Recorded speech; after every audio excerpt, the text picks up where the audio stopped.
Bonjour, aujourd'hui vidéo très courte à propos du pharaon d'Égypte au moment où il est confronté à Moïse concernant le sort du peuple d'Israël.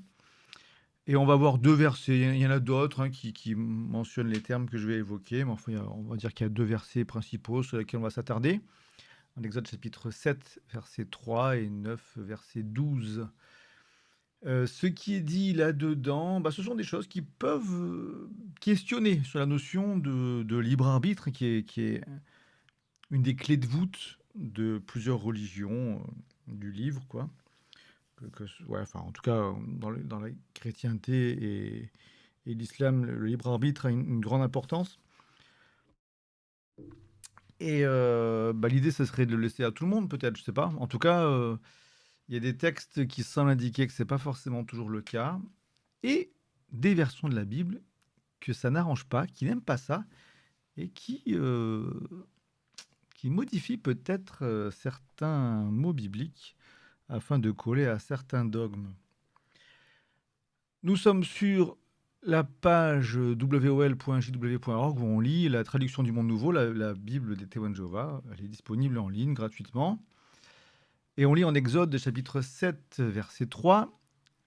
Moi, je laisserai le cœur de Pharaon s'obstiner. Donc c'est Dieu qui parle à Moïse.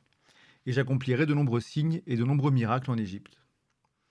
Bon, ok, donc le cœur de Pharaon s'obstine et Dieu laisse faire. Donc il lui laisse le libre arbitre. Super.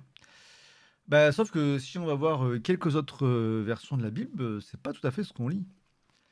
Alors, cette discussion, je l'ai eue récemment avec deux sœurs témoins de Jéhovah à qui j'ai parlé de ce sujet, qui étaient un peu étonnées. Puis on a cherché des versets ensemble. On a fini par retomber. Je connaissais pas tout ça par cœur non plus, hein.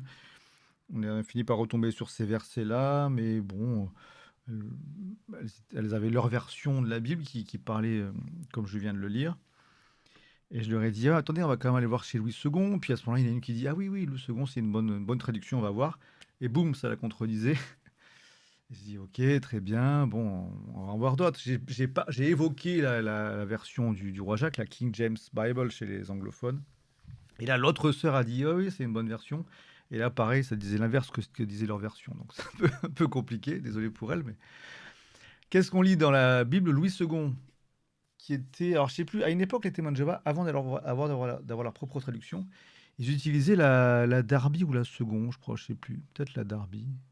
Enfin, je sais pas. En tout cas, j'ai connu des TJ qui utilisaient, peut-être que chacun prenait celle qu'il voulait, mais j'ai connu des TJ qui, dans leur jeunesse, avaient utilisé la Darby ou la Second. Louis II, ça nous dit, en Exode chapitre 7, verset 3. Et moi, j'endurcirai le cœur de Pharaon, et je multiplierai mes signes et mes miracles dans le pays d'Égypte. Dans la Bible Martin, mais j'endurcirai le cœur de Pharaon, et je multiplierai mes signes et mes miracles au pays d'Égypte. Bible Darby. Et moi, donc c'est toujours Dieu qui parle, hein, j'endurcirai le cœur du Pharaon, et je multiplierai mes signes et mes miracles dans le pays d'Égypte. King James Bible. I will harden Pharaoh's heart. Donc je vais, c'est la même chose, hein, c'est vraiment Dieu qui fait, je vais endurcir le cœur de Pharaon. Et dans la English Revised Version, la version anglaise révisée, la même chose. I will harden Pharaoh's heart. Donc je vais endurcir le cœur de Pharaon. Bon, ok, ça fait un verset où on a des 1, 2, 3, 4, 5 versions quand même réputées de qualité. Enfin, je ne les connais pas toutes, mais il y en a quand même plusieurs qui sont réputées, au moins 3, et qui disent l'inverse de ce que dit celle des TJ.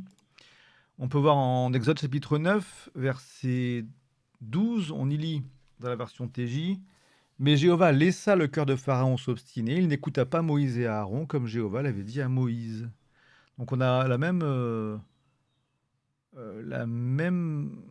mention du cœur de Pharaon qui s'obstinerait tout seul et Dieu le laisse faire.